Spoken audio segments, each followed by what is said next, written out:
วันหนึ่งจิ้งจอกเจ้าเล่ห์เชิญนกกระสามาทานอาหารที่บ้านมันยิ้มอย่างเป็นมิตรแต่ในใจแฝงด้วยเล่ห์กลจิ้งจอกนำซุปร้อนๆมาเสิร์ฟในจานแบนมันซดซุปอย่างอร่อยแต่นกกระสากลับทำได้เพียงยืนมอง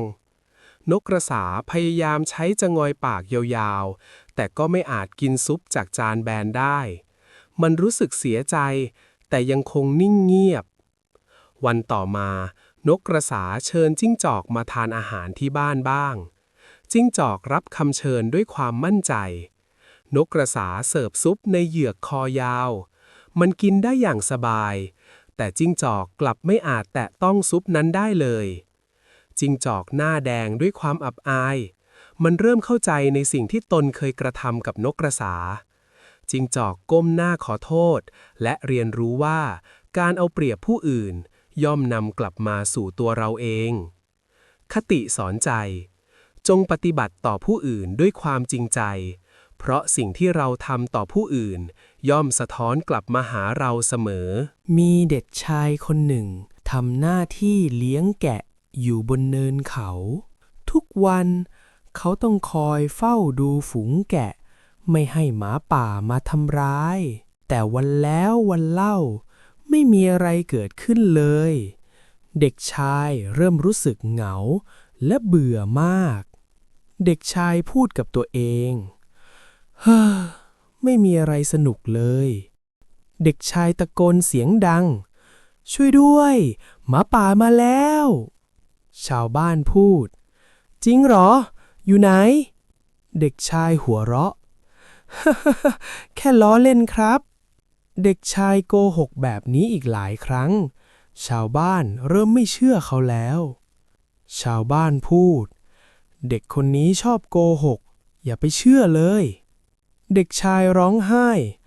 ช่วยด้วยครับหมาป่ามาแล้วคราวนี้มาจริงช่วยผมด้วยนะครับแต่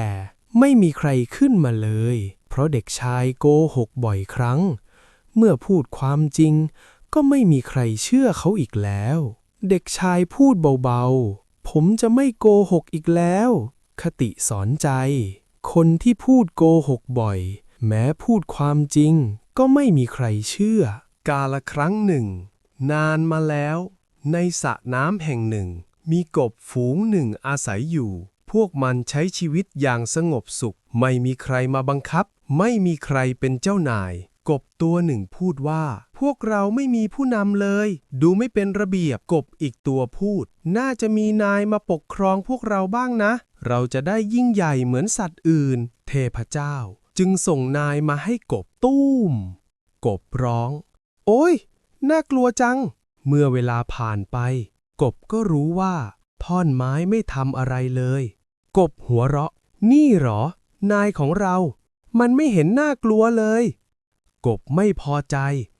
จึงขอนายที่แข็งแกร่งกว่านี้คราวนี้เทพเจ้าส่งนกกระสามาแทนกบร้องช่วยด้วยมันกินพวกเราในที่สุดกบก็เข้าใจว่าการมีนายที่โหดร้ายแย่กว่าการไม่มีนายเสียอีกแต่ก็สายเกินไปแล้วคติสอนใจผู้ที่ไม่พอใจในสิ่งที่มีอาจได้สิ่งที่แย่กว่าเดิมเช้าวันหนึ่งในป่าอันเงียบสงบลูกแกะตัวน้อยกำลังก้มดื่มน้ำจากลำธารใสสายลมพัดเบาๆและแสงแดดอุ่นส่องผ่านใบไม้ทันใดนั้นเอง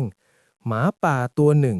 ก็เดินออกมาจากพุ่มไม้ที่ต้นน้ำเงาของมันทอดยาวบนผิวน้ำลางร้ายเริ่มก่อตัวหมาป่าคำรามเสียงต่ำเจ้าทำให้น้ำของข้อคุณลูกแกะเงยหน้าขึ้นด้วยความตกใจลูกแกะสั่นเทาแต่พยายามพูดอย่างสุภาพข้าไม่อาจทำให้น้ำของท่านขุ่นได้เพราะท่านอยู่ต้นน้ำส่วนข้าอยู่ปลายน้ำหมาป่าขมวดคิ้วถ้าเช่นนั้นพ่อของเจ้าเคยดูหมิ่นข้าเมื่อปีก่อนแม้จะเป็นข้อกล่าวหาที่ไร้เหตุผลลูกแกะรีบตอบด้วยน้ำเสียงสั่นแต่ข้ายังไม่เกิดเลยในตอนนั้นทว่าหมาป่ากลับไม่ฟังเหตุผลใดๆหมาป่าคำรามเสียงดัง พอได้แล้ว มันก้าวเข้าหาลูกแกะอย่างน่ากลัว คติสอนใจ ผู้ที่ตั้งใจจะทำร้าย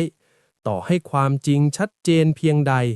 ก็ยังคงหาข้ออ้างเพื่อทำในสิ่งที่ตนต้องการ กาลละครั้งหนึ่งนานมาแล้ว มีจิ้งจอกตัวหนึ่ง เดินผ่านสวนองุ่น